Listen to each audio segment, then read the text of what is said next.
আসসালামু আলাইকুম সুপ্রিয় শিক্ষার্থীবৃন্দ, আশা করি আপনারা সবাই ভালো আছেন। আজকে আমরা ডিফারেনশিয়াল জিওমেট্রি সাবজেক্টের চ্যাপ্টার 2 এর একটি প্রশ্ন আলোচনা করব। এক্সাম্পল 2, এই প্রশ্নটি 2021 সালে চলে আসছে, খুবই সহজ। তো প্রশ্নে বলছে যে এখানে তিনটা বক্ররেখা দেওয়া আছে যে x = a cos u, y = a sin u, z = bu। এই বক্ররেখার যে কোনো বিন্দুতে একক স্পর্শক ভেক্টর নির্ণয় করো এবং স্পর্শকের দিক কোসাইন নির্ণয় করো।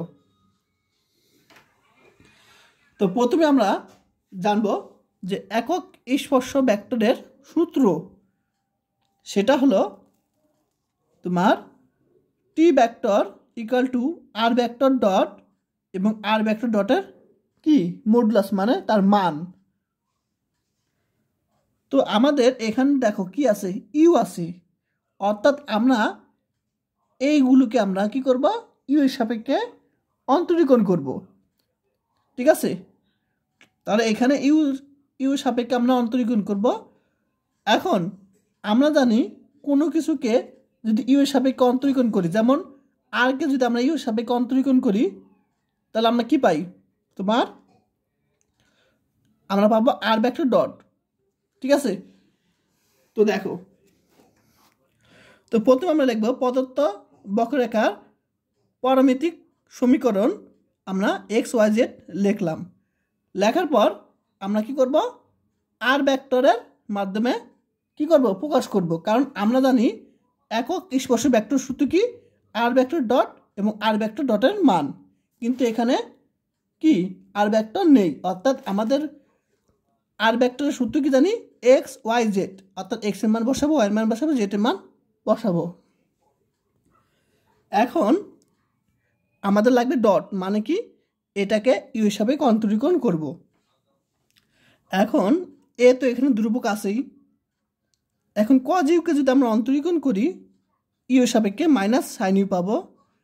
এ তো ধ্রুবক আছেই, সাইন ইউকে যদি অন্তরীকরণ করি cos u পাবো, এবং বি ইউকে ধ্রুবক কি বি আছে, আর ইউকে ইউ এর সাপেক্ষে অন্তরীকরণ করলে 1 হবে। এখন এই ভেক্টরের মান বের করব। ঠিক আছে, তো আমরা জানি নিয়ম যে এগুলো কি উপর হোল স্কোয়ার হবে এবং উপরে রুট ওভার হবে। তাহলে এটা উপর হোল স্কোয়ার, এটা উপর যদি হোল স্কোয়ার দেই তাহলে কি হবে, মাইনাস এর উপর হোল স্কোয়ার দিলে এ স্কোয়ার, সাইন ইউ এর উপর whole square sine square, plus এটা উপর হোল স্কোয়ার দিলাম এবং এটা উপর হোল স্কোয়ার দিলাম রুট ওভার। এটা এভাবে কি মান বের করতে হয়। আমরা জানি কোন একটা এই জিনিসটা মানে কি বোঝায় বলো তো, আর ভেক্টর ডট, এটা তোমার বোঝায় A cos u i cap plus A sine u j cap plus b u k cap, এগুলো বোঝায়। অর্থাৎ এখানেও কি এ একইভাবে এটাকে আমরা যদি কিভাবে প্রকাশ করি, অবস্থান্তর ভেক্টরের মাধ্যমে আমরা প্রকাশ করি, তাহলে আমরা এভাবে লিখতে পারি। ঠিক আছে, আচ্ছা যাই হোক না কেন, তাহলে এই ভেক্টরের মানটা আমরা বের করলাম। এখন এখান থেকে এ স্কোয়ার কমন যায়, তাহলে sine square u plus cos square u মানে 1। এখান থেকে এ স্কোয়ার কমন নিলাম, সাইন স্কোয়ার ইউ এবং প্লাস কজ স্কোয়ার 1, তাহলে A square plus B square পাবো। এখন একক স্পর্শ ভেক্টর কি, তোমার এই যে মান বসে দিব।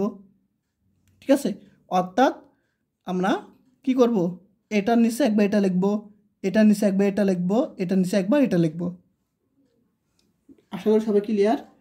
এখন স্পর্শকের দিক কোসাইন বের করতে বলছি। তাহলে স্পর্শকের দিক কোসাইন হলো তোমার এই যে আমরা যে মানগুলো পেয়েছি এগুলোই হলো তোমার স্পর্শকের দিক কোসাইন।